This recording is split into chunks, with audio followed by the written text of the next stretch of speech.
आंध्र प्रदेश में हुए विधानसभा चुनाव में टीडीपी को शानदार जीत मिली है। चंद्रबाबू नायडू की पार्टी को मिली इस जीत से उनके समर्थक बेहद उत्साहित है।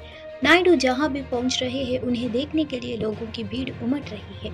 मंगलवार को नायडू अपने विधायकों के साथ बैठक के लिए विजयवाड़ा पहुंचे थे। वहीं उनकी एक समर्थक महिला लंबे समय से उनसे मिलना चाहती थी। जैसा ही उसे पता चला कि नायडू आ रहे हैं, वो वहां पहुंच गई है। महिला का नाम नंदिनी बताया जा रहा है। वो आंध्र प्रदेश के अन्नमय्या जिले के रहने वाली है। बैठक में जाते समय नायडू की एक झलक पाने के लिए सैकड़ों लोग सड़क के दोनों ही तरफ इंतजार कर रहे थे। नंदिनी भी उसी भीड़ में खड़ी थी और जैसे ही चंद्रबाबू नायडू का काफिला उनके पास से गुजरा और समर्थकों को और पार्टी कार्यकर्ताओं ने खुशी जताई और हाथ हिलाया। नंदिनी ने अपनी साड़ी को एक हाथ में पकड़ा और गाड़ी के पीछे दौड़ लगा दी है। कैबिनेट कमेटियों में 3 से 8 तक सदस्य हो सकते हैं। आमतौर पर इनमें केवल कैबिनेट मंत्रियों को ही शामिल किया जाता है। स्वतंत्र प्रभाव वाले राज्य मंत्रियों और राज्य मंत्रियों के इन कमेटियों से सदस्य विशेष आमंत्रित सदस्य बनाया जा सकता है। जिस कमेटी में प्रधानमंत्री शामिल होते हैं, उसके प्रमुख वो खुद होते हैं। नरेंद्र मोदी ने तीसरी बार केंद्र सरकार की कौमन संभाली है। 9 जून को शपथ लेने वाली कैबिनेट के मंत्रियों को मंत्रालय आवंटित कर दिया गया है। मोदी 3.0 की खास बात यह है कि मोदी ने 4 अहम मंत्रालय के मंत्रियों में बदलाव नहीं किया है। रक्षा, गृह, विदेश और वित्त मंत्रालय की जिम्मेदारी पिछली सरकार के मंत्रियों को ही दी गई है। प्रधानमंत्री और इन 4 मंत्रियों से मिलकर सुरक्षा मामलों पर मंत्रिमंडलीय समिति का गठन होता है। आइए जानते हैं कि इस समिति को सरकार का सबसे शक्तिशाली समिति क्यों कहा जाता है। मोदी 3.0 में भी रक्षा मंत्रालय की जिम्मेदारी राजनाथ सिंह, गृह मंत्रालय की जिम्मेदारी अमित शाह, विदेश मंत्रालय की जानकारी डॉक्टर एस जयशंकर और वित्त मंत्रालय की जिम्मेदारी निर्मला सीतारामन को दी गई है। इन मंत्रालयों में बीजेपी ने सहयोगी दलों के साथ कोई समझौता नहीं किया है। ये चारों विभाग बीजेपी के पास ही है। कैबिनेट के शपथ ग्रहण और मंत्रालयों के बंटवारा हो जाने के बाद प्रधानमंत्री अलग अलग कैबिनेट कमेटियों का गठन करते हैं। इसमें मंत्रिमंडल के सदस्यों को शामिल कर उन्हें खास तरह के काम सौंपे जाते हैं। प्रधानमंत्री के पास यह अधिकार होता है कि वो इन समितियों की संख्या को घटा बढ़ा सकते हैं और उनके काम का बंटवारा कर सकते हैं। जम्मू कश्मीर के डोडा में कल देर रात आतंकवादियों ने सेना की चौकी पर हमला किया है। पुलिस ने बताया कि आतंकवादियों और सुरक्षा कर्मियों के बीच मुठभेड़ जारी है। गोलीबारी में 5 जवान और 1 एसपीओ के घायल हो गए हैं। घायलों को अस्पताल में भर्ती कराया गया है, जिनकी हालात स्थिर बताई जा रही है। यह हमला कठुआ जिले में आतंकवादियों की गोलीबारी के एक व्यक्ति की मौत और 2 अन्य के घायल होने के कुछ घंटों बाद हुआ है। 3 दिन पहले आतंकवादियों ने तीर्थयात्रियों को ले जा रहे एक बस पर हमला किया था, जो खाई में गिर गई थी। इस आतंकवादी हमले में 9 यात्रियों की मौत हो गई थी, जबकि 40 से ज्यादा घायल हुए। पुलिस ने जानकारी देते हुए बताया कि 3 नागरिकों की हत्या और बंधक बनाए जाने की खबर जुटी है। कठुआ की घटना में केवल 1 नागरिक घायल हुआ है। छिपे हुए आतंकवादियों को पकड़ने के लिए अभियान जारी है। अतिरिक्त पुलिस महानिदेशक आनंद जैन ने बताया कि जिले के चित्रगला इलाके में 4 राष्ट्रीय राइफल्स और पुलिस की एक संयुक्त चौकी पर आतंकवादियों ने गोलीबारी की। उन्होंने बताया कि सुरक्षा कर्मियों ने जवाबी कार्रवाई की, जिसके साथ मुठभेड़ शुरू हो गई। अंतिम सूचना मिलने तक मुठभेड़ जारी है। सुरक्षा बलों ने मंगलवार शाम को कठुआ जिले में अंतर्राष्ट्रीय सीमा के पास एक गांव पर हमला करने वाले आतंकवादियों की तलाश में एक व्यापक अभियान शुरू किया है। आतंकवादियों के हमले में 1 नागरिक घायल हो गया। पुलिस ने बताया कि कठुआ अभियान में सुरक्षा बलों ने एक संदिग्ध पाकिस्तानी आतंकवादी को मार गिराया है। उड़ीसा में नए मुख्यमंत्री को लेकर पिछले कई दिनों से चल रहा सस्पेंस खत्म हो गया है। 24 साल से सत्तारूढ़ नवीन पटनायक सरकार को बेदखल करने वाली बीजेपी ने क्यूजर से चुनकर आए मोहन चरण मंजी को उड़ीसा की कौमन सौंपी है। राज्य में 2 उप मुख्यमंत्रियों केवी सिंह देव और प्रभाती परिदा में नाम का भी ऐलान किया गया है। मोहन चरण मंजी आदिवासी समुदाय से आते हैं। उड़ीसा के नए सीएम के चयन के लिए भूपेंद्र यादव के साथ ऑब्जर्वर बनाकर भेजे गए रक्षा मंत्री राजनाथ सिंह ने मंगलवार को उनके नाम की घोषणा की है। उन्होंने कहा कि उड़ीसा में पहली बार बीजेपी की सरकार बन रही है। नए मुख्यमंत्री और उनके मंत्री परिषद बुधवार को जनता मैदान में एक भव्य समारोह में शपथ लेंगे। हाल ही में संपन्न विधानसभा चुनाव में बीजेपी ने 147 सीटों में 78 सीटें जीतकर भारी बहुमत हासिल किया था। इससे पहले उड़ीसा में विधानसभा चुनाव के लिए आए नतीजों के एक हफ्ते बाद मंगलवार को बीजेपी विधायक दल की बैठक हुई, जिसमें मोहन चरण मन्नी ने विधायक दल का नेता चुना गया है। प्रधानमंत्री बाद में शपथ ग्रहण समारोह में भाग लेने के लिए जनता मैदान पहुंचेंगे। शपथ ग्रहण समारोह में के लिए प्रस्तावित स्थल पर सुरक्षा के कड़े इंतजाम किए गए हैं। आज दक्षिण में बीजेपी गठबंधन की सरकार बनने जा रही है। टीडीपी चीफ चंद्रबाबू नायडू आज सुबह 11:27 पर चौथी बार आंध्र प्रदेश के मुख्यमंत्री पद की शपथ लेने जा रहे हैं। वहीं जनसेना प्रमुख पवन कल्याण डिप्टी सीएम की शपथ लेंगे। उनके साथ 24 कैबिनेट मंत्री भी शपथ लेंगे। शपथ से पहले चंद्रबाबू नायडू ने कहा कि आंध्र प्रदेश की जनता ने भरोसा करके सरकार बनाने का मौका दिया है। अब जनता की सेवा करके उसका कर्ज उतारने की बारी है। चंद्रबाबू नायडू आज विजयवाड़ा में गन्नवरम एयरपोर्ट के पास केसरपल्ली आईटी पार्क में सीएम पद की शपथ लेंगे। नायडू के शपथ समारोह में शामिल होने के लिए गृह मंत्री अमित शाह, बीजेपी अध्यक्ष जेपी नड्डा विजयवाड़ा पहुंच गए हैं। चंद्रबाबू नायडू ने खुद इन दोनों नेताओं का स्वागत किया। नायडू के शपथ समारोह में पीएम मोदी, गृह मंत्री अमित शाह, बीजेपी अध्यक्ष जेपी नड्डा, महाराष्ट्र के सीएम एकनाथ शिंदे समेत एनडीए के कई नेता शामिल होंगे।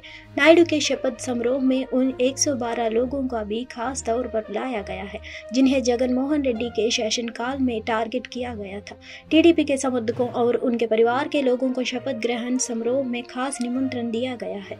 चंद्रबाबू नायडू ने अपनी कैबिनेट में अपनी सभी साथियों को जगह दी है। नायडू के मंत्रिमंडल में टीडीपी को 19 मंत्री, जनसेना को 3 मंत्री और बीजेपी को 2 मंत्री पद मिल सकते हैं।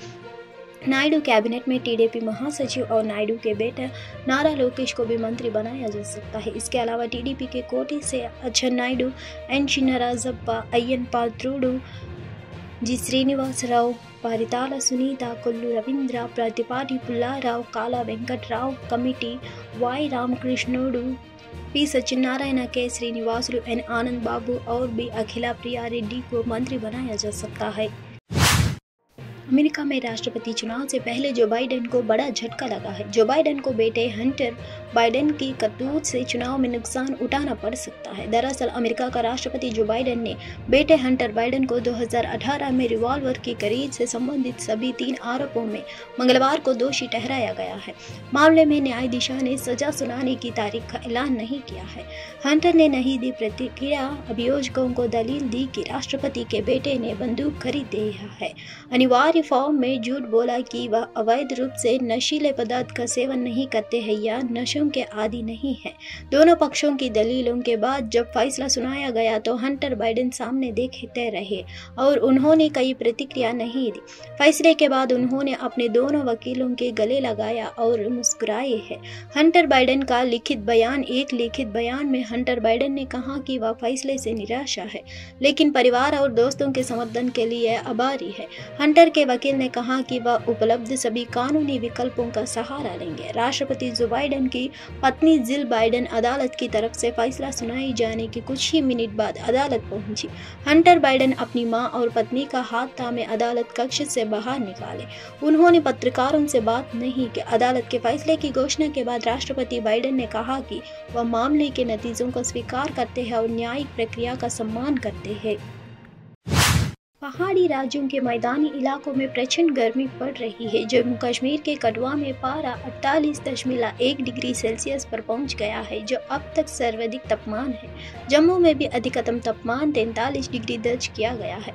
उत्तर पश्चिम और पूर्व भारत भीषण गर्मी की चपेट में है। पहाड़ी राज्यों के मैदानी इलाकों में प्रचंड गर्मी पड़ रही है। जम्मू कश्मीर के कठुआ में पारा 48.1 डिग्री सेल्सियस पर पहुंच गया है, जो अब तक सर्वाधिक तापमान है। जम्मू में भी अधिकतम तापमान 43 डिग्री दर्ज किया गया है।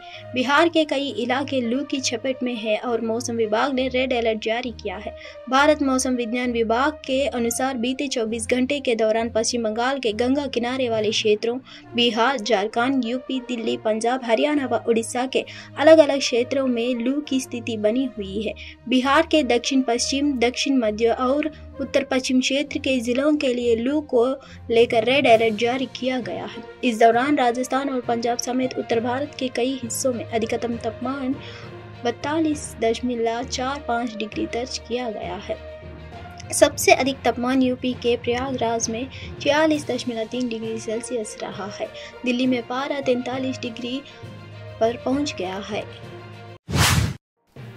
हरदोई जिले में मलावा कोतवाली क्षेत्र में उन्नाव मार्ग पर बालू भरा ट्रक अनियंत्रित होकर सड़क किनारे झोपड़ी पर पलट गया। घटना के झोपड़ी से हो रहे 4 मासूम बच्चों समेत 8 लोगों की मौत हो गई। मृतकों के दंपति, उनके 4 बच्चे और एक दामाद शामिल है। एक बच्ची घायल भी है। मलवान कस्बे में उन्नाव मार्ग पर चुंगी नंबर 2 के पास सड़क किनारे नट बिरादरी के लोग सड़क किनारे झोपड़ी बनाकर रहते हैं। मंगलवार आधी रात के बाद कानपुर से हरदोई जा रहा बालू भरा ट्रक अनियंत्रित होकर सड़क किनारे अवधेश उर्फ बल्ला की झोपड़ी पर पलट गया। इसकी जानकारी पर पहुंची पुलिस ने स्थानीय लोगों और जेसीबी की मदद से ट्रक सीधा करने के बाद लालू हटवाई, लेकिन तब तक अवधेश उर्फ बल्ला, उसकी पत्नी सुधा उर्फ मुंडा, पुत्री सुनैना, लल्ला, बुद्धू, हीरो, उसका पति बिलग्राम कोतवाली क्षेत्र के कासूपट निवासी करण, उसकी पुत्री कोमल उर्फ बिहारी की मौत हो चुकी थी। चालक और हेल्पर हिरासत में अवधेश के एक पुत्री बिट्टू घटना में घायल हुई है। उसे सामुदायिक स्वास्थ्य केंद्र मल्लावन में भर्ती कराया गया है। पुलिस ने ट्रक चालक बिलग्राम कोतवाली क्षेत्र के चिब्रामाऊ निवासी अवधेश और हेल्पर शहर कोतवाली क्षेत्र के अनंग पेहटा निवासी रोहित को हिरासत में ले लिया है। राकेश टिकैत ने भाजपा सरकार और जयंत चौधरी पर तंज कसा। राकेश टिकैत ने कहा, यहाँ नेता हिंदी में बात करते हैं और दिल्ली में अंग्रेजी बोलते हैं जो समझ में नहीं आती है। राष्ट्रीय चिंतन शिविर की तैयारियां की समीक्षा करने पहुंच राकेश टिकैत ने कहा, अब की बार जनता ने इलाज कर दिया है। राष्ट्रीय चिंतन शिविर के तैयारियां की समीक्षा के साथ ही बाकियों के राष्ट्रीय प्रवक्ता चौधरी टिकैत ने भाजपा पर तंज कसा है। उन्होंने जनता के लोकसभा चुनाव में इलाज कर दिया, अब की बार सरकार ठीक से काम करेगी। वहीं रालोद अध्यक्ष जयंत चौधरी के मंत्री पद की शपथ अंग्रेजी में लेने पर भी चुटकी ली है। इसके साथ ही पदाधिकारियों को बड़ा आंदोलन के लिए तैयारी करने को कहा। लोकसभा चुनाव के बाद बाकियों आंदोलन को धार देगा। इसके लिए हरिद्वार में होने वाले राष्ट्रीय चिंतन शिविर की तैयारी शुरू हो गई है। बाकियों प्रवक्ता ने इसी शिविर में मंथन करने और रूपरेखा तैयार करने के लिए मंगलवार को पदाधिकारियों की महावीर चौक स्थित संगठन कार्यालय पर बैठक बुलाई है। कन्नड़ सुपरस्टार दर्शन तुगुदीपा पर 47 साल के रेणुका स्वामी की हत्या का संगीन आरोप लगा है। दर्शन को फिलहाल 6 दिन की पुलिस रिमांड पर भेजा गया है, लेकिन इसी बीच खबर सामने आई कि पुलिस स्टेशन में दर्शन और उनके साथ अरेस्ट हुए 12 लोगों के लिए 10 डिब्बे बिरयानी मंगवाई है। इसकी तस्वीरें भी सामने आई है। उधर मृतक रेणुका भी गर्भवती बीवी अपने पति के हत्या के लिए न्याय की गुहार लगा रही है। रेणुका स्वामी की पत्नी ने कहा कि 3 महीने की गर्भवती हूँ। अगर मेरे पति ने अभिनेत्री पवित्रा घोड़ा के गलत मैसेज भेजे तो उन्हें इसके लिए चेतावनी दे देते, लेकिन उनकी हत्या करने की क्या जरूरत थी। अब हमारा क्या होगा। बेशक दर्शन तुगुदीपा बड़े सुपरस्टार होंगे, लेकिन हमारे पास भी जनता का पूरा सपोर्ट है। हमें बस इंसाफ चाहिए और कुछ नहीं। चित्रदुर्गा के रहने वाले रेणुका स्वामी ने दर्शन की खास दोस्त और एक्ट्रेस पवित्रा घोड़ा को अश्लील मैसेज भेजे थे। इसी के चलते रेणुका स्वामी का अपहरण कर लिया गया है। फिर बेंगलुरु में रेणुका स्वामी की हत्या कर दी गई है। आरोप है कि बाद में शव को शाही नहर में फेंक दिया गया है। इस मामले में एक्टर दर्शन के अलावा actress Pavithra Gowda, B Vinay, R Nagaraju, S Pradosh, M Lakshman K, Pavan, Nandish, Deepak Kumar, Kartik, Nikhil नायक, रघवेंद्र उर्फ रघु और केशव मूर्ति को भी पुलिस ने गिरफ्तार किया है। मामले में जांच जारी है।